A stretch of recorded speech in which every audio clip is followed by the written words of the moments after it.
Pendant longtemps,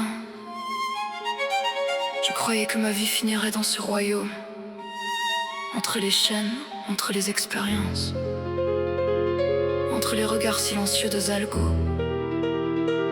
Puis un jour, quelqu'un a entendu quelque chose.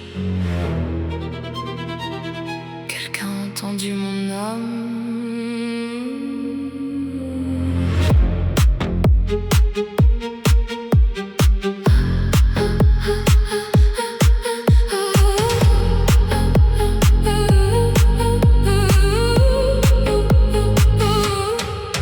Je vivais dans l'ombre des palais du chaos, sous les plafonds noirs où ne brillait aucun flambeau. Les années passaient sans vraiment exister, comme une histoire oubliée que personne ne venait chercher. J'avais appris à sourire même quand j'avais peur, à cacher mes blessures derrière mon cœur, à prétendre aller bien lorsque tout s'écroulait, à survivre simplement parce qu'il le fallait. Puis quelque part au-delà des dimensions, une étrange vibration traversa l'horizon, une résonance ancienne impossible à ignorer, comme deux étoiles destinées à se retrouver.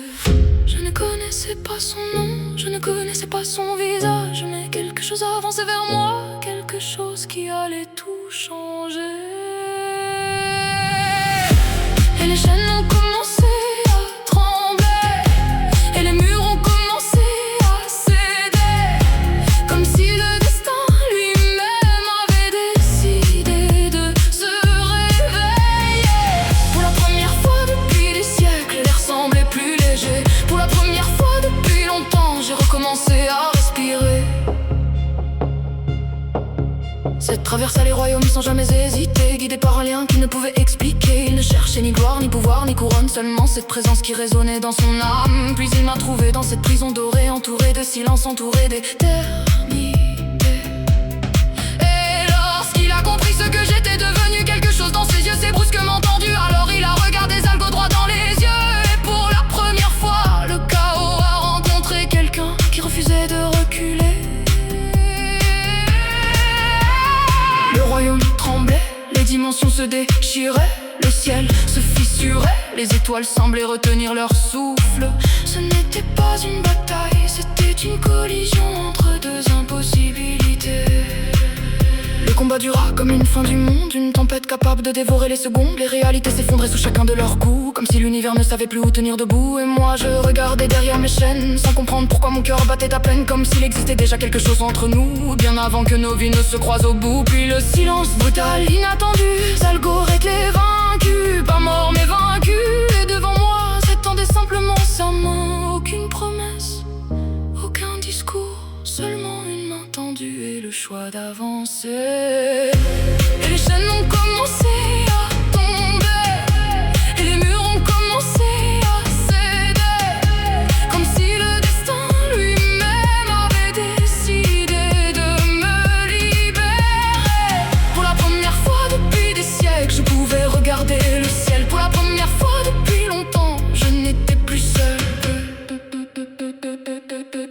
Au début ce n'était rien, quelques mots, quelques regards, quelques silences partagés. Nous apprenions simplement à exister, comme de survivants, essayant de respirer. Puis les jours devinrent des mois, les mois devinrent des années, et ce qui semblait impossible commença doucement à changer.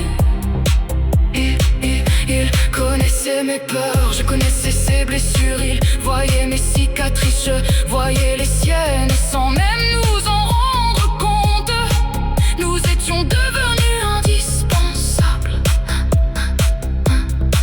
Pas un conte, pas une prophétie, pas un miracle, juste deux âmes qui avaient enfin trouvé un endroit où rester.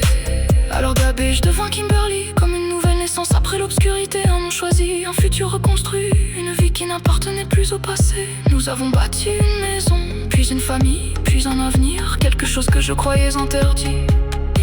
Ici il arriva, puis ça Yuri, puis ça et tout, puis Cristal, et même Kisaki trouva sa place parmi nous. Chaque rire réparé en morceaux de mon histoire, chaque sourire éloignait d'un peu plus la mémoire.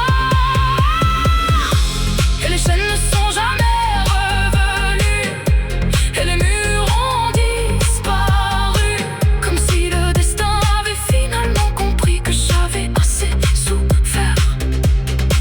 Pour la première fois